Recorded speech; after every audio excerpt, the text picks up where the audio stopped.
Broadcasting from the Prairie Sportsman Studios. Presented by OnX. Know where you stand with OnX. We're not just a radio show anymore. Heck yeah. This is Sporting Journal Radio.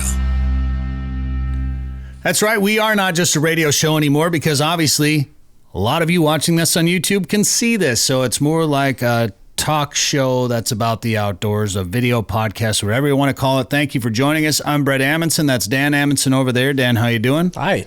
Doing well. It's been a very busy time lately. We've been out hunting all the time, even doing some fishing. We'll recap our pheasant opener weekend. Dan, how would you rate that pheasant opener this year? What's my scale? Oh, I don't know. Out of what? Sure, 1 to 10. 1 to 10, 12. 12. It was good. And we'll tell you why. I take that back, 9.5. There's a reason for it. We'll tell you why later. Okay. Well, we'll find out here in just a second about that. We will also talk to Chris Sebastian from Ducks Unlimited. We're going to talk about what it's like to go into Canada and bring birds back right now, what waterfowl populations are doing in the long term, and what the migration looks like right now. So if you're going to be hunting around the Mississippi or Central Flyway, we'll talk about what conditions are like right now and what impact drought has on waterfowl. Is it all bad? Is some of it kind of good? We'll discuss that here in just a couple of minutes. Joe Henry, we'll talk about what's going on up at the Rainy River and the Northwest Angle where we were this week. And we'll tell you more about that coming up as well. And we'll check in with Erik Osberg, who has some absolute must-have tips to get ready for the ice fishing season, all coming up here in just a couple of minutes. Dan, who are the sponsors this week? This week, we've got Haybell Heights Campground and Resort on Devil's Lake. Book a trip to Devil's Lake at haybellheights.com. Ottertail Lakes Country, find your inner otter at ottertaillakescountry.com.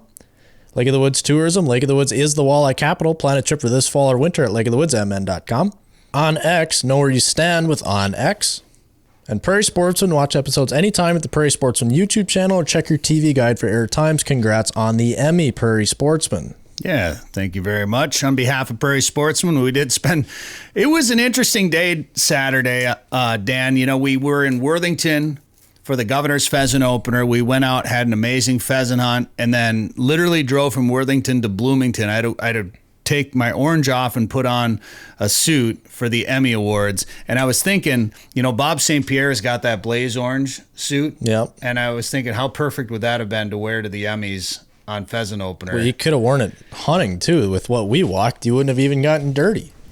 We went down to Worthington and we're filming a story for Prairie Sportsman down there during the Governor's Opener about the Worthington Wells, or the Worthington Wellhead Protection Project. And it's a collection of public lands around about the only available water source that the community of Worthington has to serve the people there for their drinking water. So over the years, they have protected this drinking source with public lands and putting grass on there that naturally cleans the water for it, keeps the runoff down, and protects this wellhead around Worthington. Well, Pheasants Forever is very instrumental. They have 43 pheasant runs down there in Nobles County. That's the public land acquisitions that they've made, then turn things over to the DNR to create wildlife management areas. And I wanted to tell people about this project. Not only has it created public land for people, habitat for wildlife, but also protects the clean drinking water down there as well, too. So we went to film it, and then I kind of wanted to hunt on it. And normally, Dan, at these Governor's Openers, these media events, they pair you with hunter hosts, and you get to hunt some really nice private land to showcase the good hunting opportunities that are in the area. And honestly, you can't really reserve public land. So if you bring media people in, you generally don't turn them loose on public land in case there's other hunters there. You don't want to take away hunting opportunities for other hunters in the area or the locals there. So a lot of times you go to private stuff, and then you're on your own in the afternoon, and then you can try to get on public land if you want. So I wanted to film on public land, and they didn't do hunter hosts this year, so we didn't have any place to go anyway. So Scott Rawl from Nobles County said, well, why don't you try this public piece? Why don't you try this public piece? And everybody told us if we're going to go hunt around Worthington Wells, we need to get there early because it's going to be busy. So we skipped breakfast, we got up early, and we went and parked on a public piece around, 7 a.m., I suppose? Yep. Something like that, a couple hours early, and sat on it. And we are on our way to one of those places that Scott told us to try when we saw Pheasant Run #1, the first ever public land acquisition by Pheasants Forever. And I looked and I told Dan, I said, this is where we're going to hunt. There's nobody here yet. We're going to park here. We're going to hunt here. I didn't know how quickly it was going to be over, Dan. Well, and that's why I gave it a 9.5, because we didn't even hunt an hour. And I had to go home. Or we didn't have a choice. We could have stayed, but I don't know what we would have done. We had to go home. I think I had my first 2 pheasants in 13 minutes, and Dan had his 2 in just about the same amount of time. Probably, yeah, because we switched off. So we weren't hunting at the same time. We were filming. So I was filming, you got done, we switched, and then after, yeah, it probably was. Because it was like 9:45 or 46, whatever it was, when we had bird number 4, and that was after dickery of switching around guns and cameras and whatever. But and it was good hunting, and it was fun dog work, and it was a neat place to do it. But it wasn't just that made that hunt kind of fun, because as we were getting ready to hunt, we saw that somebody pulled in and was hunting across the road from us. And I don't know if he kicked up a bunch of birds when he parked or what, but all of a sudden we were watching pheasants fly into the piece that we were about to walk. So now we knew there were pheasants in there for sure. And we kind of knew where they were.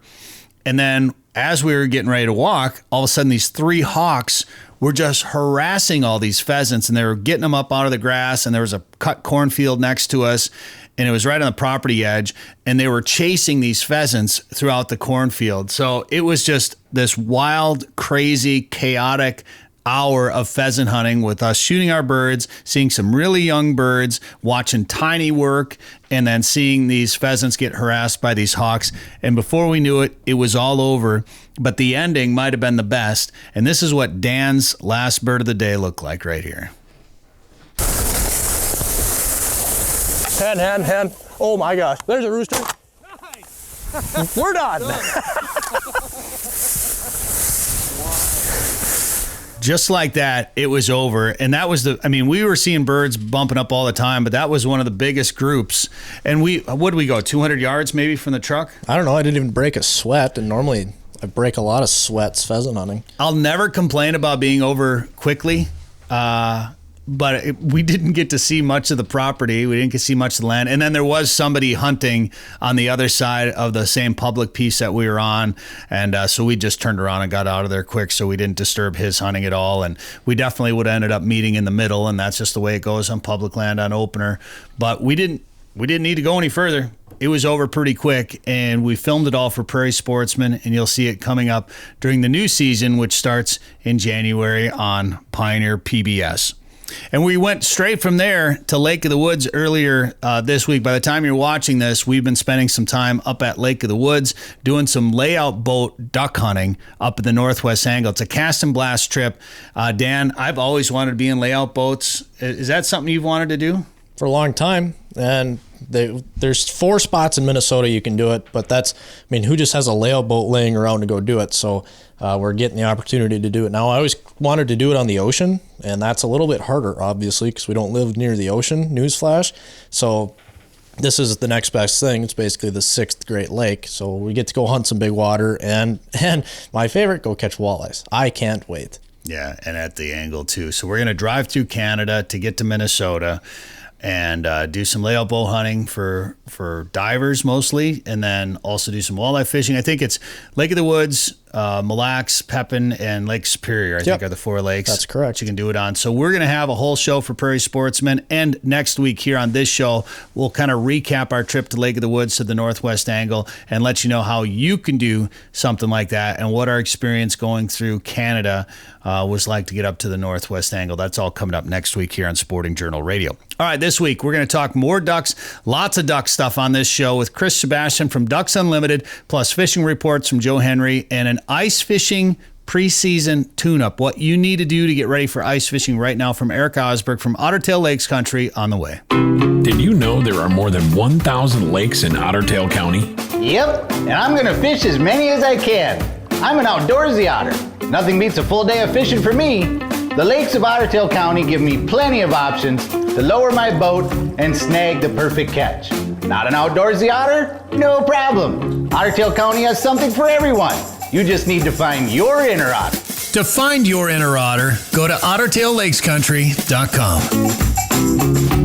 This is Sporting Journal Radio. Thanks for tuning in on this station right here by downloading the podcast or by watching this on YouTube. Thank you very much. I'm Bret Amundson, and it is go time. If you're a waterfowl hunter, particularly in the upper Midwest or the upper Plain states, the Central Flyway, things are happening. There's been a big push of birds moving through. Hunters are getting after it, and we're going to find out a little bit more about population numbers in those areas, and then also we'll talk about the coast and the other flyways as well too. Chris Sebastian from Ducks Unlimited is joining us now to talk about all things waterfowl. Chris, how you doing?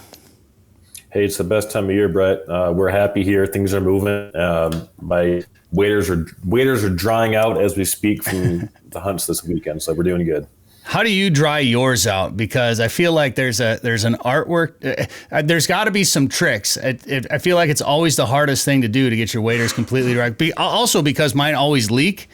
So I'll think I've got them drying out, and then I'll put them on maybe even a couple of days later, and the boots will still be wet down at the bottom. Yeah, just upside down. And we have a furnace room on our house that's always hot. I can't hang them out outside because it's too wet outside to dry up. So, yeah, in the furnace room, and then get them as dry as you can before you head out there again. And they're damp for 2 months. It is what it is, right? It is what it is. I'll actually hang them downstairs by my furnace too, but I'll throw a boot dryer underneath them and try to push some warm air up inside there and get them dried out a little bit. Right. I got some new waders coming. I'm pretty excited. I've got some of the new Sitka waders. I'm going to be bringing them to the Kodiak Island, the trip that we're going to do, and I cannot wait to get up there and hunt Alaska. Chris, it's been a number one bucket list item for me is to hunt ducks up in Alaska. And you got to go up there and do basically what we're doing. You got to do it last year up there. How was it?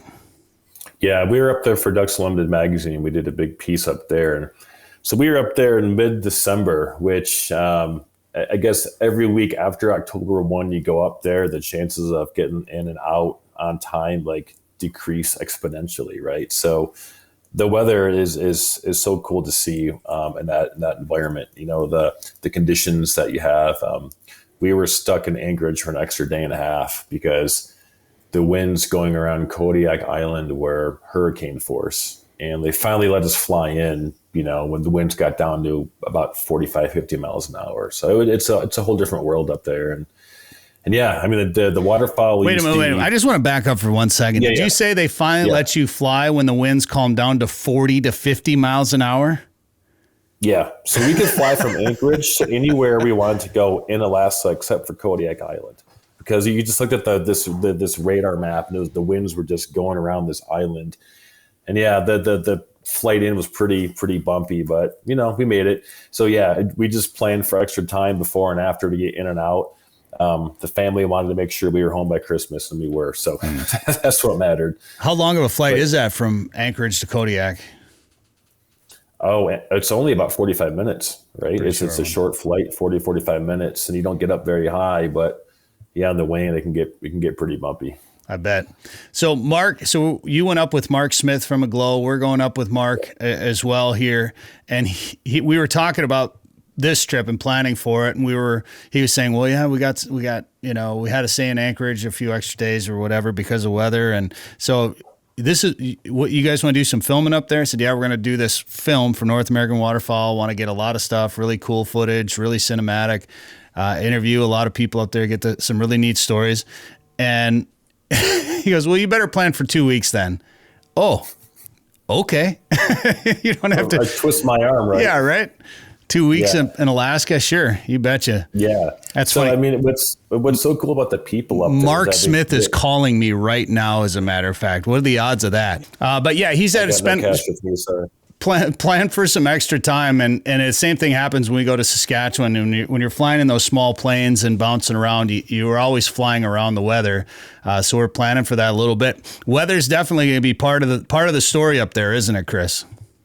Yeah, the weather is fantastic. So I mean, just being up there. So we were continuously in snowy conditions, pretty strong wind conditions. Weather was actually pretty nice. It was pretty temperate when we were there. I think the highs were in the upper 20s to low 30s, right? So it wasn't too bad. The water was, 31 degrees, 32 degrees right there, and, layer up. But, the people who go there for the most part in that small Kodiak airport that we were in, they were there mostly to hunt black-tailed deer, right? The number of waterfowlers that were there weren't great, which was surprising to me because it is really just this destination for ducks. But most of the guys there were there for deer. So, every one of these little coves and outcroppings on an island just contain just piles and piles of ducks. We probably took, over our 3-4 days of hunting, we took at least a dozen different species while we were there. Cool. So it was just, it's just numbers I'm not used to seeing being a Midwest, gander. We don't see those diversity numbers. And it was something to see, something to behold. Well, definitely looking for some of those ducks that we can't shoot back here in Minnesota, like the barrows or the harlequins or the longtails. Some of those ducks. I know it sounds like the harlequins are fairly easy to come by up there. Dude, they're like the wood ducks of Michigan. They really are. I just couldn't believe it, and that's what blew me away was when we got there and the locals are like, "Really, harlequin? What's the big deal? They're just harlequin." And you get out there and they really are everywhere, and it's just beautiful. But I'm telling you, I've not ever gone after a tougher slate of ducks than I have up there. I mean, bring your heavy shot, bring your big shot, because they don't go down. They're tough birds. They have to survive in the climate that we can't even imagine, right? So it took a lot more than we thought to knock the birds down, but it was a fun chase. I'm sure they've got a lot of insulation to stay warm in those temperatures. So there's probably like some body armor to get through. On some of those. You should be okay with bears too. Don't worry about bears too much. You should be all right. Most of them are hibernating. The ones that aren't hibernating are really hungry though, so just be ready. Oh, good. Hungry bears. Perfect. It'd be, and I haven't been around grizzlies or brown bears. I've been around plenty of black bears, and as long as there's something slower than me that they can eat, I'm usually not too worried about it. But that'll be cool to see just obviously we're up there to duck hunt, but seeing the landscape, seeing the wildlife, and learning about some of the local culture, I'm really excited. There's going to be no shortage of things to be entertained by up there, I don't think. No, I mean, we were heading back into harbor after one of our hunts, and we had a gray whale just, dive, put his big tail down right in front of us. That was cool to see. This sea lions and all that stuff is just incredible. The people are incredibly awesome too, right? I mean, up there, there's 6 villages on the island of Kodiak, and you can't drive to any of them. So you really are isolated by boat or by airplane. So they rely on each other so much. So everybody there in these towns they're in it together, especially in the winter months. They look out for each other, extremely cordial and friendly, and you're going to have a good time seeing not just the wildlife, but the people there too. They're good people. Yeah, I'm excited about it. I think we're constantly going to be rolling cameras on. Oh, we should film that, or we should get a picture of that. And maybe if we get time, maybe we'll do some deer hunting while we're up there too. We're not ruling that out, but this is definitely going to be a duck hunt. And you guys shot some longtails, didn't you? Yeah, we did. Yeah, they were all over, and we do get some here in the Great Lakes. Not a ton, but we do get some, and just the speed of these things are incredible to see them in person. I mean, we'd be cruising along at 20 knots, and they would get up and overtake us and just fly right by us. And it was amazing. I mean, yeah, scoters, harlequins, mallards, Adwall, buffleheads. Didn't get any eiders on that trip. A little bit too early in the season for it, to see any big numbers of eiders, but that would be a great go back and get some of those at some point in the future. There were times that you guys just went out and just sat along the shoreline and shot ducks too. It was very, very simple decoys. We're talking like a dozen, maybe 18 at most decoys of a simple long string. We actually had, 5-pound fishing weights we use as weights because of the tide, right? And you set your strings and you set up behind a nice fallen tree, maybe probably a black spruce out there, and you set up along the bank, and then an hour later your decoys are on dry land because that are with the tides. That again, not being used to that stuff, right? So you have to get up, reposition all your decoys, and go 25 feet forward and set up again. But yeah, the ducks are very easy to decoy. They're not used to seeing people or hearing calls or anything at all. We didn't use calls at all. I mean, they just came in. So it was cool. And hunting with the guys you'll be hunting with is going to be great because they've lived there their whole lives. They're native Alaskans. They know all those special spots, right? That, that people just kind of walking out there wouldn't be able to tell, why is this cove better than this cove? Why is this rock outcropping better than that one? They know. They've been there their whole lives hunting, not just for sport, but to actually provide food for their families. Mm-hmm. So having that perspective is going to be super cool. It's something that we don't see here in the lower 48, as they say. It's pretty neat. How often do you think they see fluctuations in duck numbers up there? Or do you think just because there's so much water that there's enough habitat for those ducks that populations won't be affected quite as much by habitat changes or weather? Yeah, we don't study that as much up there either. They didn't have any stories about a lack of waterfowl ever. It's just more a matter of when, right? And the weather up there is different. So, we rely on those cold storms and those to get ducks down to us from Canada here in the Midwest.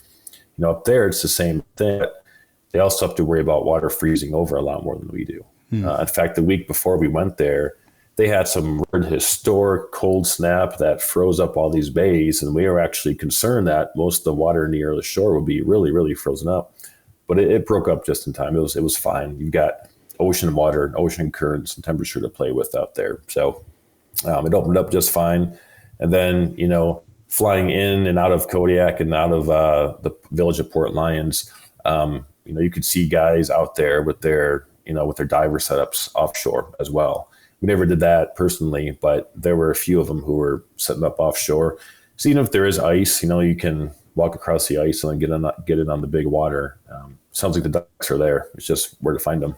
Yeah. How are they in varying depths, and what are they feeding on up there? Yeah. So we were watching. So the longtail they were out there in the middle of these bays, pretty deep water. I mean, very, very deep water. But then the harlequin, they were right near shore, going after these shellfish, these mollusks that were down there, and you could actually see them diving down there, cracking the shells and opening them back up. So a lot of fish, a lot of shellfish, things like that. Yeah, it was cool. Yeah, some of the what was it? The sea lion. It was the otters. So the otters would sit there in front of Mark's place on their back, crunching on mollusks all day, like they're just popping popcorn, right? So you hear this crunch at nighttime, and it's just just otters doing their thing. It was really fun to watch. That's cool. The ocean is crazy. You just never know what's on. When we fished down in Florida this year, the guy that we were fishing with, the guide down there, he's like, you just never know what you're going to catch down there. There's everything down there. And, you'd see a shark, you'd see a grouper, you'd see, some of the snook or some of the fish that we were targeting.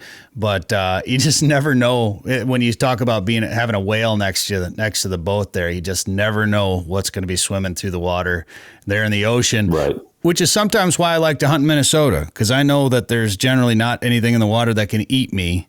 Or nothing can kill me here. They're in Michigan either. Exactly right. That's right. Well, you're gonna get some good footage too of the deer. So what happens is, these black-tailed deer, which are not native to Kodiak Island, they were brought in by people, generations ago. They feed up in the mountain areas in the summertime, right? But then as the winter sets in, their food source slowly starts to, decline, and they come down the mountains to follow the food. Well, once it gets to be December and of course January, the only food that's left is going to be some of that kelp and some of that, sea vegetation along the shorelines. So the deer end up along the shore all the time, and they're really hungry. They're not really afraid of people as much. So we got to be pretty close to the black-tailed deer. The problem is that sea vegetation, that seaweed doesn't provide a ton of nutrients, so they're still hungry. So who has figured that out pretty quickly are those bears, right? The bears will sit there and stalk the coast and take the deer that are down there looking for some food. So you really are right in the thick of the wilderness. As soon as you get off the boat and step on land, it's not your area anymore. It's definitely the wildlife area. Well, I can't wait to get up there. I'm so excited about it, but I'm also kind of excited about what we're seeing right now here in Minnesota and the Mississippi Flyway. We're kind of between the Mississippi and the Central, kind of right where those border a little bit there. Pretty good migration days here in the last couple of days. We've seen some good populations of was that green wings? I'm assuming that you were seeing today, Dan. Yeah, lots of green wings. Started to see some nice mallards coming down that were actually colored up. So things are kind of happening around here, the Mississippi Flyway. So the storm right now, as we speak up in the Upper Peninsula, we're getting a ton of strong winds up there. We have anywhere from 12 to 18 inches of snow predicted this week in the Upper Peninsula. Wow. That's pushing stuff through. A lot of teal have come through already, and we're starting to see a lot more of some of the bigger ducks come through as well. So yeah, it's really starting to happen. It's going to warm up at the end of the week again, but I'm trying to find a way to get out there this week and hit some of these early flyers, if you will. Well, I had two goals on my list, and one was to do layout boats and one was to do Alaska. And I'm doing the layout boats this week. Dan and I are going up to the northwest angle at Lake of the Woods to hunt for divers out of layout boats. And of course, we're doing the Kodiak trip. But we had the choice of a couple of different dates to pick from, and we ended up picking the earlier dates just because of our other commitments that we had on the schedule. But right. I think Lake of the Woods this week was about perfect for timing. Yeah, you're going to be in good shape for that. You really are. And we've got, Waterfowl 360 on ducks.org is a website that we have. That's really, it's an interactive hunting map that gives real-time conditions as to what people are seeing. So you can go on there, you can find your area, you can log in and actually, tell people what you're seeing, what's flying through, what's not flying through, what the weather's like. It's a really good way to, kind of get a teaser and a heads up from what's north of you, what's happening, kind of plan out what you guys are going to be doing after that. So yeah, it's really one of those, you really need to be prepared to move when you can move, right? Save up those vacation days and really find a way to jump when you can jump. And you guys picked a good time to be up there. It'll be nice. Yeah, I'm excited about it. And overall, it's been interesting.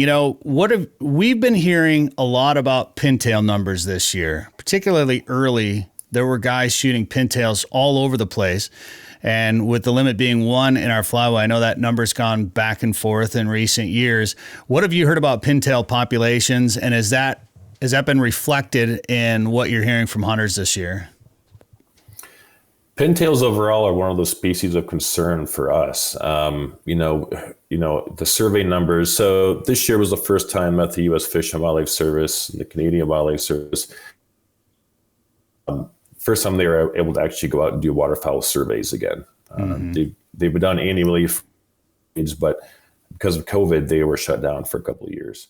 They're just now starting to do surveys again because of the COVID delay. This was the first year that they went out and flew the breeding population survey area. Overall numbers are down. That reflects the drought. We'll get into that more in a minute.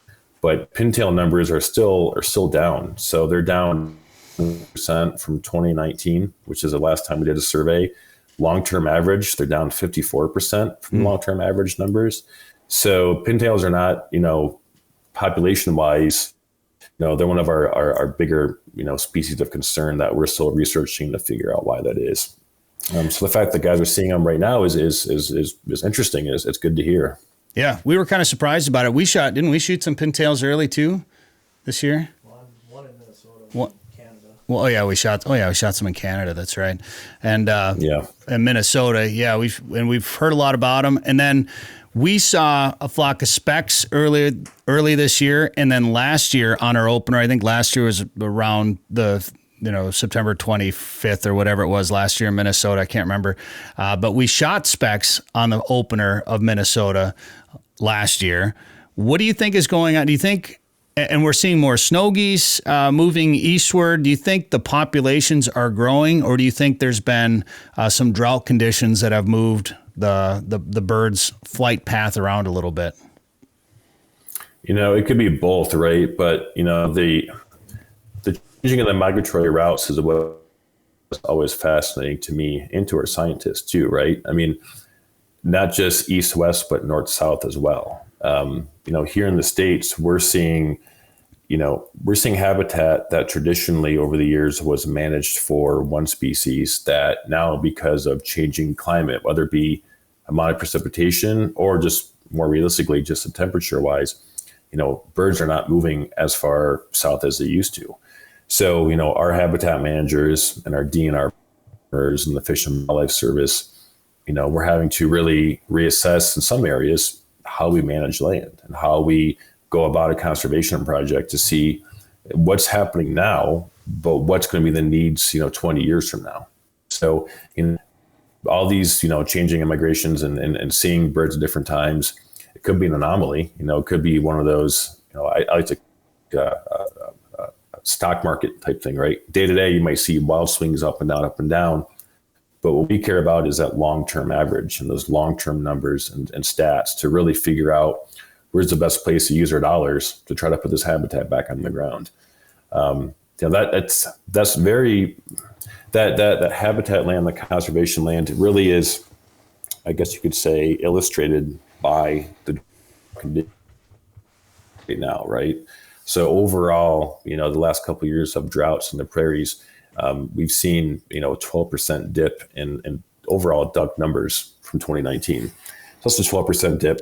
We're still above long-term average for lots of species. But if you think about it, that's just, a 12% drop in the last couple of years. They were up sky high before that, and they continue to be on a good arc. Mm-hmm. But if you don't have that conservation habitat on the ground, then they'll never come back, right? So up, down with nature is completely normal. But if we don't have a stable set for these ducks for when they're breeding, migrating, and wintering, then the numbers will continue to go down. So it just shows that conservation works, and that we're seeing waterfowl respond as part of that.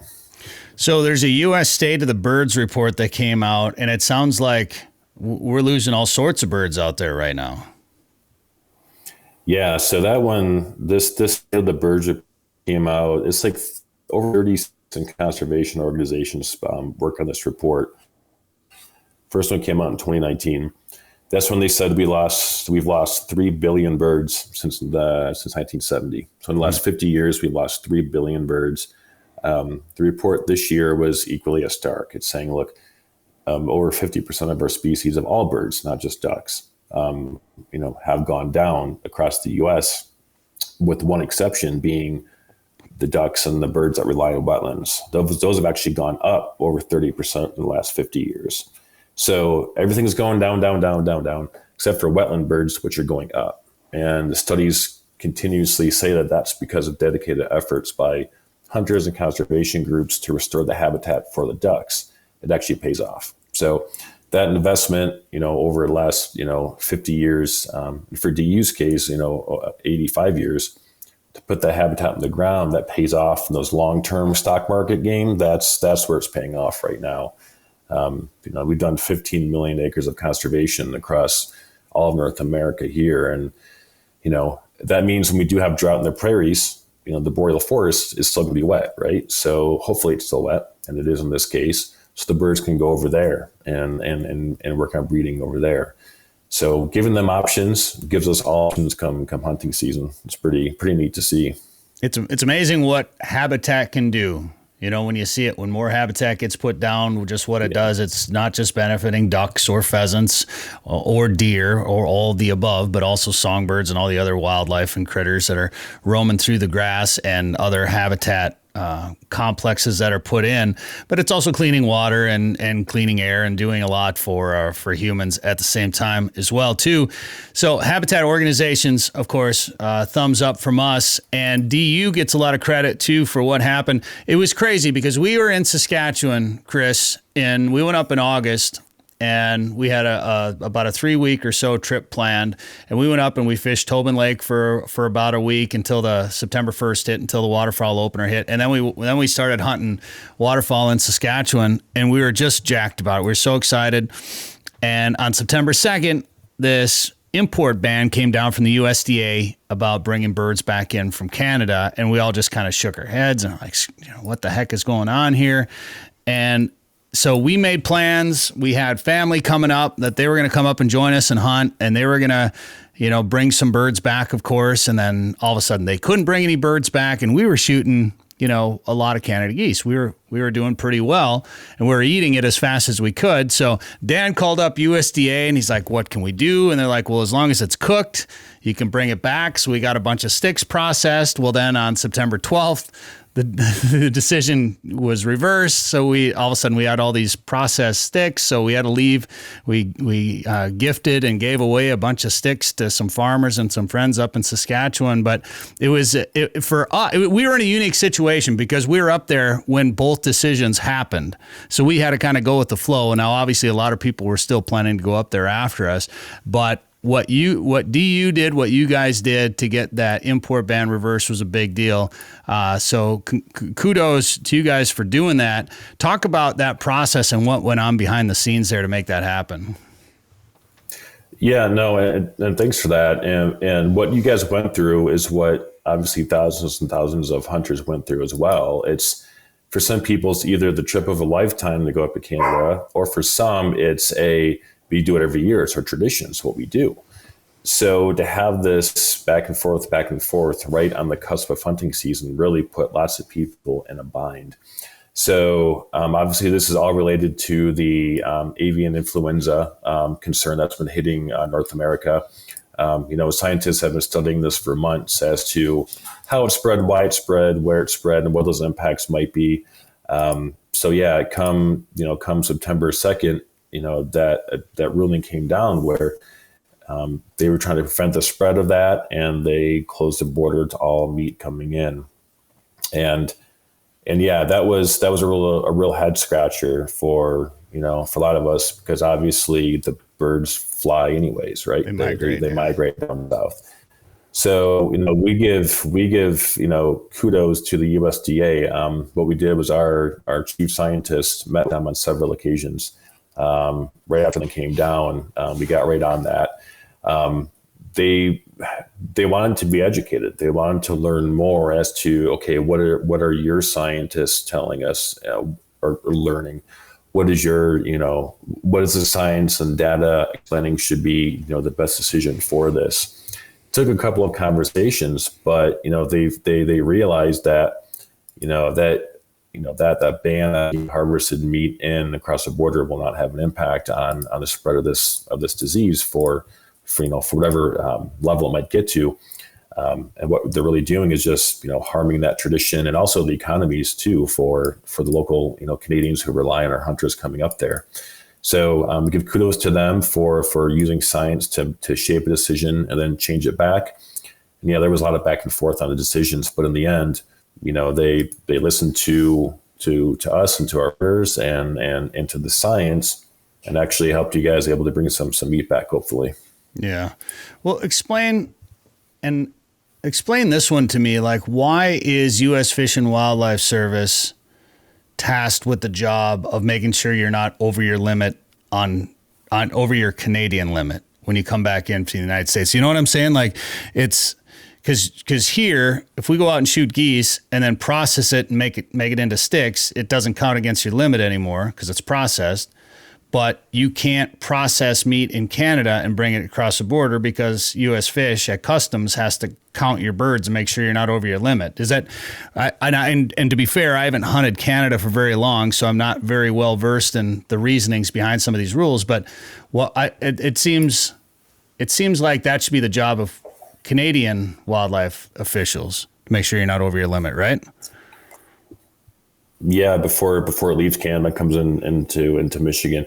Yeah, I can't get into that either. I'm not fully versed on that either to know why that is.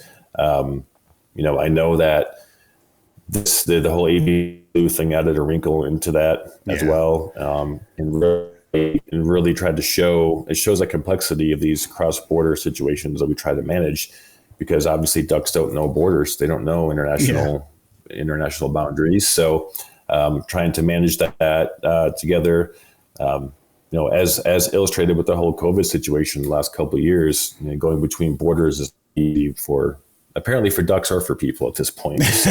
That's right. Well, and to be fair, I will say I understand USDA's concern with avian influenza and what it does to the turkey farm industry and how it can wipe out, millions of birds. And if you remember last year, there were guys just seeing snow geese just falling out of the sky.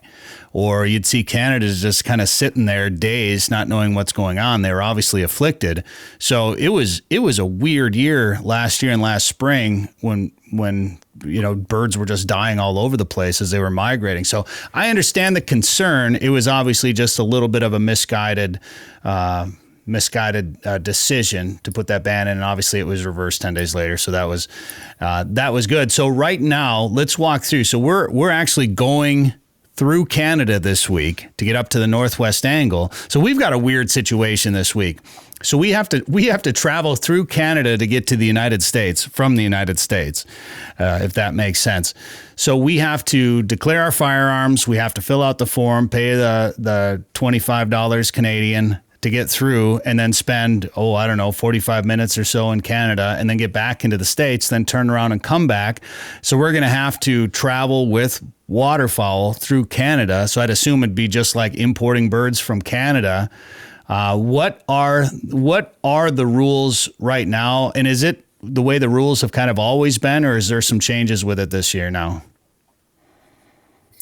Yeah, so I'm looking through here. So the new restrictions, so they have to, if they're coming from Canada or going through Canada, you have to have, let's see here, head and neck, feet, skin, and one wing removed, feathers removed, with the exception of one wing. That's the usual Fish and Wildlife Service rules for species identification.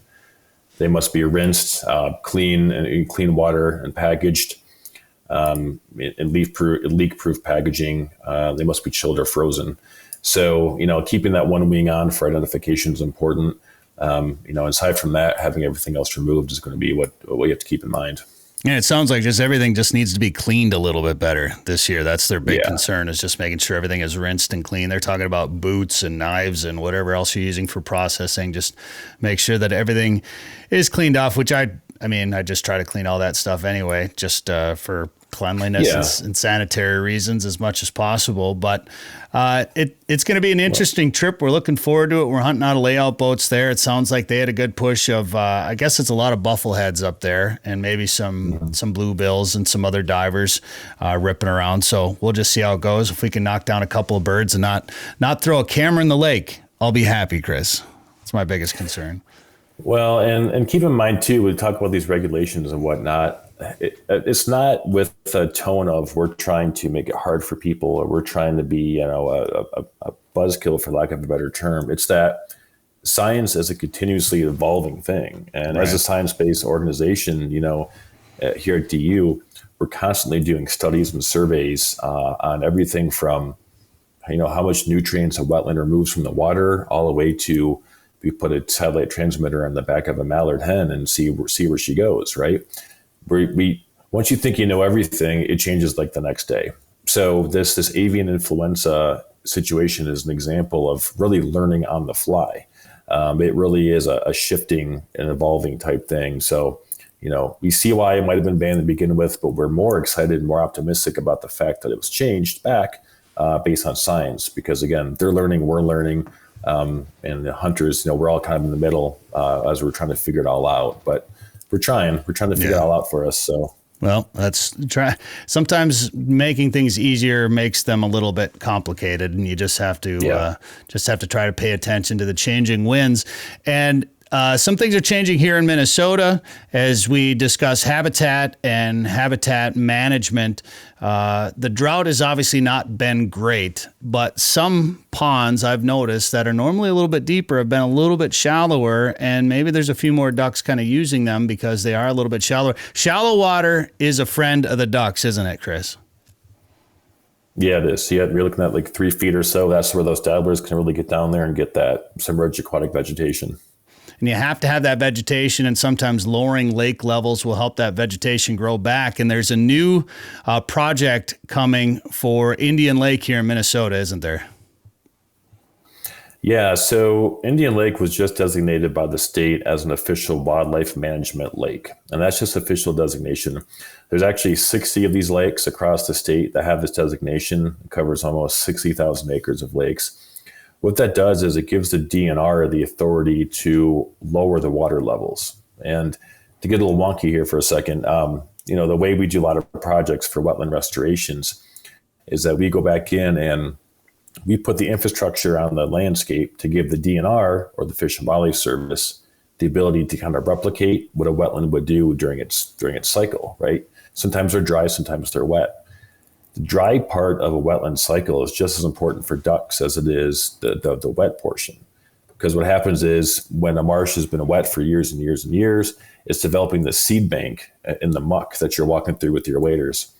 Well, that's not going to germinate until you have the dry cycle. And what happens is it dries out, the muck compacts down, dries up, and new vegetation germinates and produces, more plants for the next wet cycle. So this up down is really important. So the problem is that as a society, as humans, we've come through and we've kind of, mucked up that whole wet dry process because of ditches and irrigation and buildings and subdivisions, right? So when possible, we go back in and we will put in berms, put in dikes, put in pumps, put in whatever it takes to give the DNR the ability to raise and lower levels to produce healthy habitat for more ducks and more wildlife, right? But to actually lower a lake there in the state, it needs to be designated as a wildlife management lake. So Indian Lake in Sibley County there was just designated as that. It's almost 400 acres, this lake is, and we've been working with the DNR for about a decade now to come up with the plans to, give them those guts and those bones to manage that lake better for waterfowl. So you'll start to see it dry soon. We're going to be building a new water control structure and new infrastructure there, and then the DNR can actually lower those lake levels. That does two things. One, it produces that germination area for those plants, but also kills off any invasive fish species that would have been there. So when you lower them down, the winter over icing kills off some of the carp and whatever else might be in there. And it produces, again, more and more healthy habitat. So it's a big win. It's a big win for public land, for waterfowl and for healthy habitat overall. It just takes a long time and lots of money to get it there, but we're almost there. Yeah, and it's been about $2 million so far, it looks like, with grants from the Outdoor Heritage Fund, also a federal North American Wetlands Conservation Act grant, and then some private major donor contributions as well are what's paying for this. Yeah. We do nothing by ourselves. A, we can't afford to, but B, you just need partners for this stuff. The federal legislation, that state funding you mentioned, private donors, and then, the other, the DNR partners, coming together to make these things click takes years and years and millions of dollars. This is just one project, right? One 400-acre lake in the state. We've done hundreds of thousands of acres of conservation in Minnesota alone. So, and it takes a lot of resources and time, but when it pays off, it shines and it really produces lots of ducks. Well, I think it's going to be a good year. I'm excited about it. It always goes way too fast, but we used to try to get out every single day as much as we could throughout the season. And of course, we're still trying to do that too, but I'm really making sure that we have some landmark type trips, this Alaska trip, Lake of the Woods, Saskatchewan, and create some memories with some special trips in there versus just trying to pound it out every single day. Try to maximize that short window that we get for the best time of year every year. Chris, do you have any other big trips planned for this year? No, so I'll tell you, my bucket list is getting into the bottomland hardwood stuff down in southern Indiana, Illinois. Being a Michigan guy and a whitetail guy as well, I'm used to being in the woods, right? I'm not in the prairies like you guys are. I'm in the woods. It is one of my bucket list items, is to get down there and, have a dog up there on a perch and you're sitting in 3 feet of water in a forest shooting wood ducks as they're coming down through the canopy. That's on my bucket list. So hopefully soon I'll be able to do that. The old timber timber hunt. That'd be fun. All right, man. Well, appreciate the time today. Good luck the rest of this season. We'll send you some pictures from Alaska, and thanks for being on the show. I'm actually coming with you guys. I'm going to stow away in your luggage, so I'll see you up there. All right, sounds good. You guys have a good trip. Thanks for the time. Appreciate it. Devil's Lake is legendary, and this summer has been legendary for walleyes. Don't miss out. Call Haybale Heights Campground and Resort today to book one of their modern cabins on East Bay. The cabins are furnished with a full bathroom, kitchen, and all the amenities like high-speed internet, and are clean following CDC guidelines. Staying at Haybale Heights gives you full access to a private boat launch, fish cleaning station, and beach area. Learn more at haybaleheights.com. That's haybaleheights.com. Plan your trip to legendary Devil's Lake today. You are watching/listening to Sporting Journal Radio. Thank you. I'm Bret Amundson along with Dan Amundson over there, and it's time to head up to Lake of the Woods, check in with Joe Henry from Lake of the Woods Tourism. Joe, it's been an exciting time up there, it sounds like, this week.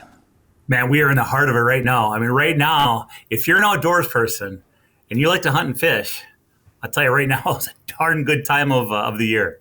It's definitely a little bit cooler, and I was a little worried. We headed up there to hunt up at the Northwest Angle, which we're going to recap next week here on the show. But I thought we might be a little bit early for the ducks up there, but it sounds like this cold weather has really pushed a lot of birds down, and it sounds like we're timing it about right.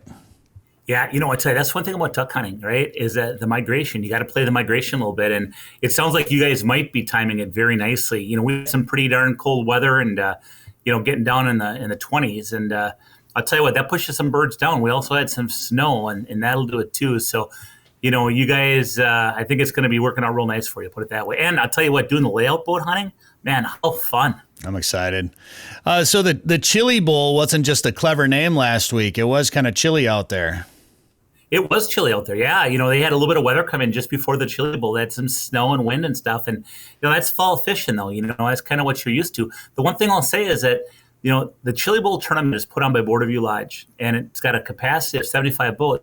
The great thing is that the boundary is the Rainy River. You cannot go on the lake. So, when you talk about, inclement weather or wind or whatever the case might be, at least you're on a small body of water.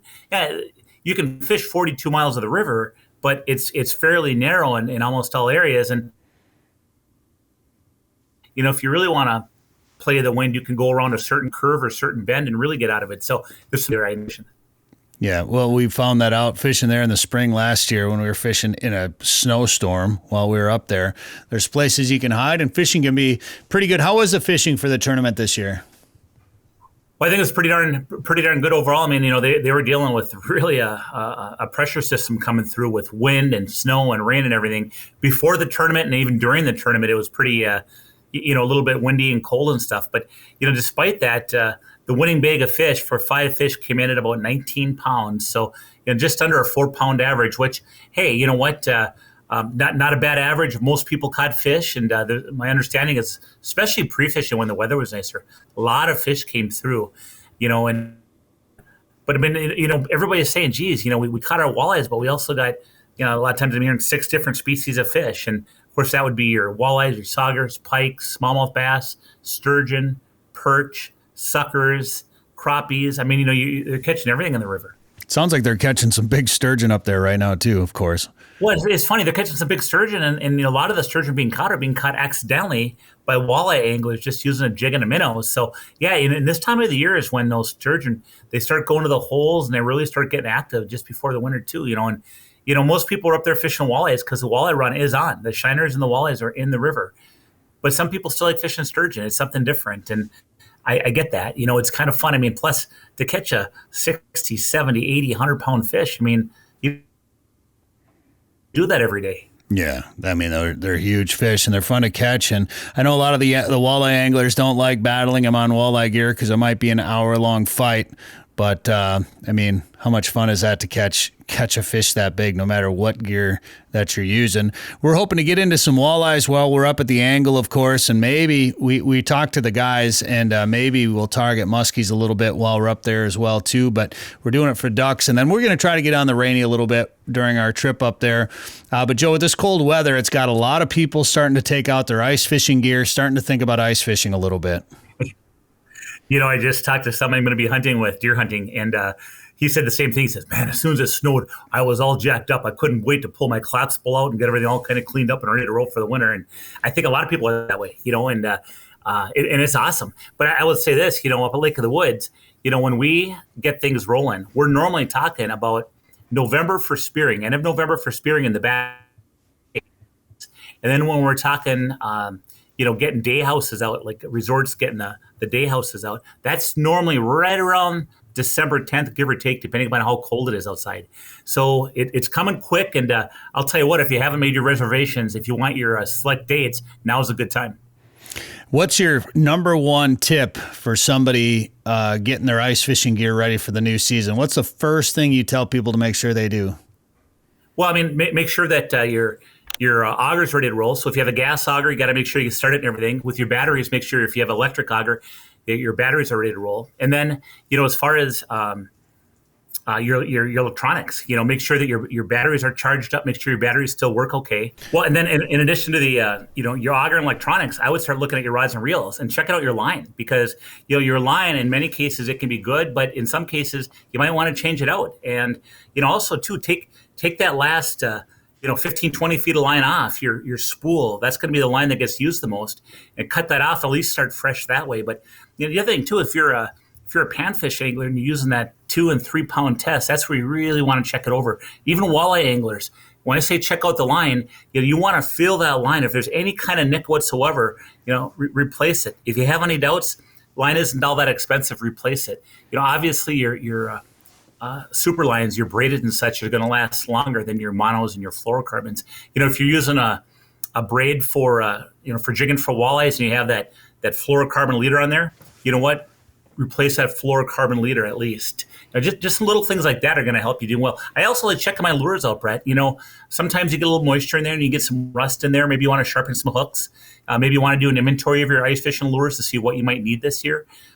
Terminal tackle as far as plain hooks and some little snaps, but also your different lures you use, your jigging spoons, your jigging wraps, or whatever the case might be. Bobbers, you know what? You ready to go for bobbers? Do you have enough? Do you have the right sizes? How about bobber stops? How about sinkers? There's a lot of things to kind of inventory right now. Now's the time to do it, not when the ice comes. There's two, and I'm terrible at it. I always wait to the last minute to get my stuff ready. But there's two things that you mentioned that are the worst, and that's one is finally getting all your stuff ready and getting out on the lake, and then trying to start your auger for the first time or whatever, realizing that your auger's not working right because you got everything else out there. You trudged out onto the lake, and then you can't cut a hole open. You got to make sure that your auger's ready to go.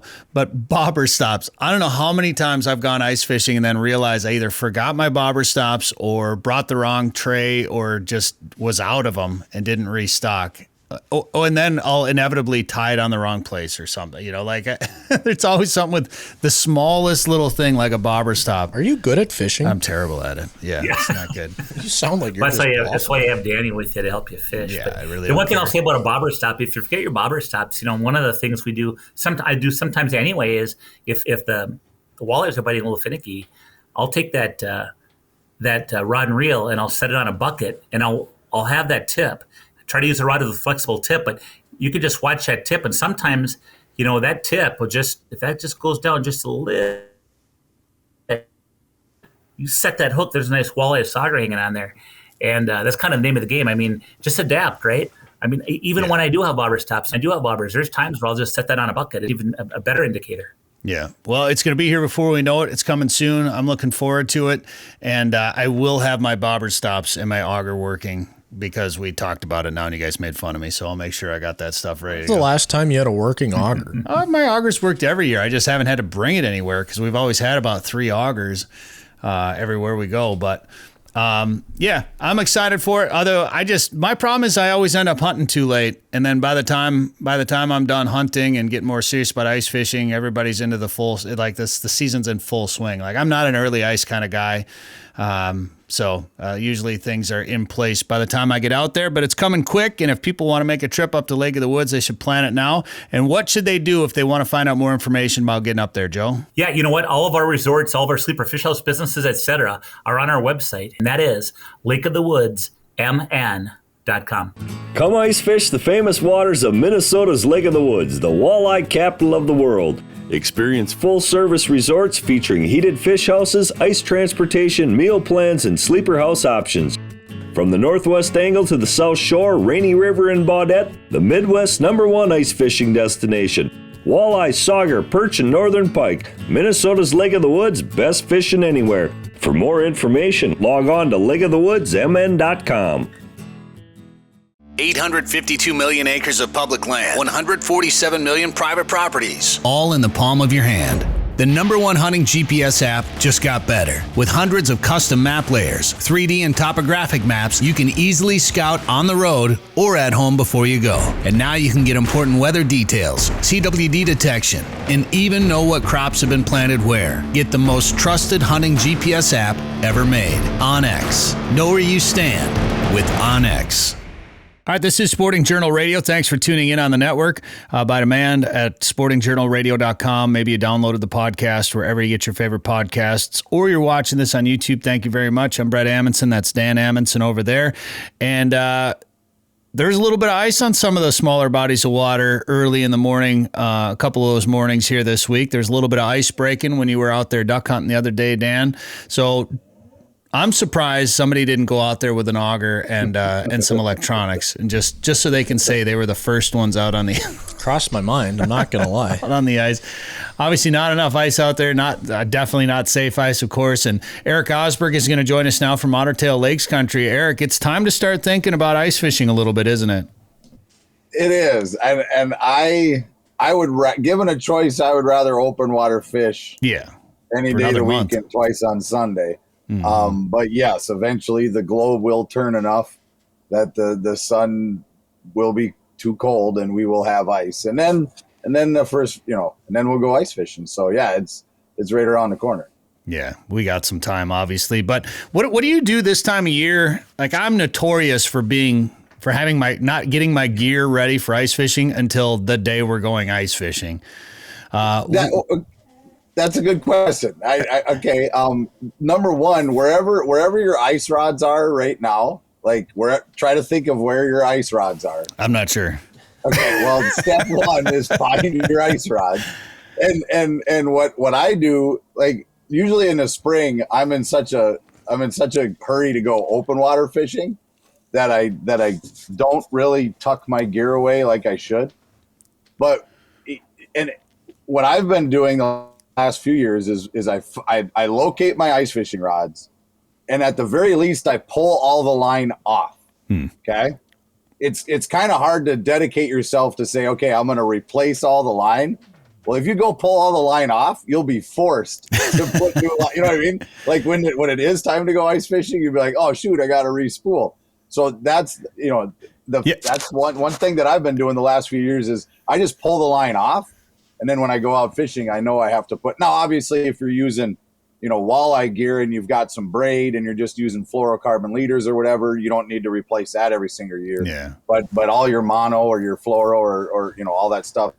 I'm also notorious for taking my rods out the day we go ice fishing for the first time, and I open the bail and drop it out, and all the line just kind of comes out, tangled. I'm like, oh yeah, I got to replace this line at some point this year. Pull it off now. Go today or tomorrow or this week or whatever. Pull it off now, and then you'll be forced to put that new line on there. The other thing is just, I'm not there yet personally, but just tackle management, right? Like a lot of the tackle I use in my boat, I'm going to use in open water. And just organizing your tackle, and it doesn't need to be, the world's fanciest tackle boxes. You get go to any grocery store and get lock lid boxes, whatever. It could be Ziploc boxes, it could be Ziploc bags, but just start to get your gear in order, get organized, and know where your gear is. Your electronics, if you can, plug in your electronics, give them a good charge now, and then in a couple 2-3 weeks, plug them in again. What are you doing for your? What are you doing for your electronics batteries these days, Erik? Have you switched over to lithium? I'm mostly lithium. I haven't replaced all my units and created exclusive lithium, but I predominantly run Markham units. And so I have mostly lithium. I think all my Markham units are lithium batteries, but yeah, and those are just awesome. They're light and they last forever. So that's another thing, is just make sure your batteries are in good working order. I might have a Markham shuttle for sale soon. So if I decide to sell it, I'll let you know if you don't have one yet. You might? Kind of slick. I might. Yeah. Okay. I think I'm switching to Garmin. So I bought a shuttle last year. Are you going live? Are you going live scope? I am. Are you? Yeah, that's my LX7. Love that unit. Lasts forever. Now I'm not looking forward to ice fishing, but thanks, Dan, for finding that picture. And yeah, that's a. If you go back to that picture for a second, Dan. So that's a homemade rod holder that I made. It's basically a piece of PVC pipe just cut at an angle and then mounted on a 2x4 or a 2x6 or whatever it is. Perfect. And I just you know, I use JT rods, and so you know that's not what I would put a snare rod necessarily in. But the idea behind it is, if a fish hits that, and pulls down, the rod holder should absorb that, right? Like you should. I've lost a couple rod holders down the hole. Not last year. I don't remember what kind of rod holder it was, but it was just, you know, a little aluminum thing or metal thing, and bloop, it went on the hole. So I've been experimenting with the other trick. Here's the other trick, and I don't want to focus just on this picture, but that milk crate right there. Do you see the milk crate that the flasher is sitting on? Yeah. The catch hole or the catch cover hole covers fit perfectly inside of the milk crate. Oh, sure. And so I use milk crates to haul all my gear. What's that? Yeah, I've got one of those. I use milk crates to haul most of my gear. And then when you get there, then, you know, you empty your gear out, or you could even leave your gear in there and you just put the whole cover on top. I mean, obviously you could just put the milk crate upside down, but then all your stuff would fall out, right? So that's a neat little discovery, happy little accident that I had. And I like to get my flashers off of the ground. Yeah. Just because it helps, you know, I don't like to be bent over looking at the floor all day long. I like to try to, you know, just saves on your neck a little bit. But, you know, in a pinch, I'll stare at the floor all day long, I guess. I always set mine up high on something, whether on a bucket, or I've got a milk crate like that too that I haul my stuff out with.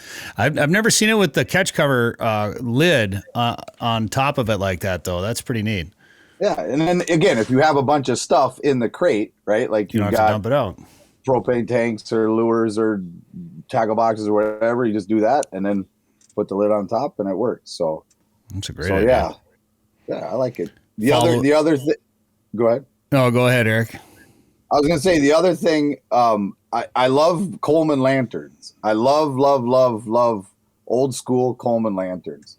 If you'd be surprised. They provide obviously a ton of light, but they can provide heat too. And I can remember one trip last year. It was early ice, and I walked a long stinking ways into the, you know, it was windy, it was cold, it was early ice, and I happened to have my Coleman lantern, and all my batteries died, my headlamp died, my flashlight died, and I was able to fire that thing up. And you know, they're made to operate in the wind, right? Like they're not wind proof, but they're wind resistant.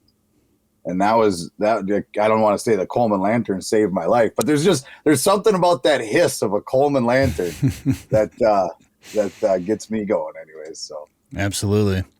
Well, I didn't expect to give away so many ice fishing tips here in the middle of October, but this is great. I'm going to go find my ice fishing rods now. You're actually helping me out. Just go find them and pull the line off. And You're and I will not going say- to do that. We'll see. Here's the last piece of advice I'll give. Otter Tail County is open for business in winter. We've got a lot of resorts that cater to ice anglers. If you're into walleyes and you can get on Otter Tail Lake, Vacation Land Resort and Barkey's Resort are a couple that come to mind. Barkey's Resort has a heated fish cleaning shack. Oh, nice. And yeah, so when you come off the lake and you're ready to clean your walleyes, you get to walk into a heated fish cleaning shack. Vacation Land Resort, which is also on Otter Tail Lake. Trevor, if he can, he has some fish houses that he can rent and stuff like that. And he doesn't try to build a whole big road system. But if I was coming up ice fishing in Otter Tail County and I wanted to catch walleyes, there you go, Vacation Land Resort, absolutely. If I wanted to come up ice fishing in Otter Tail County and catch walleyes, I would call Barkey's or I would call Vacation Land Resort. Holly's Resort is also on Otter Tail Lake. And then there's other resorts like East Silent Lake Resort is open all year round. Shady Grove Resort, which is on Rush Lake, they're open all year round. Shady Grove also has a heated fish cleaning shack.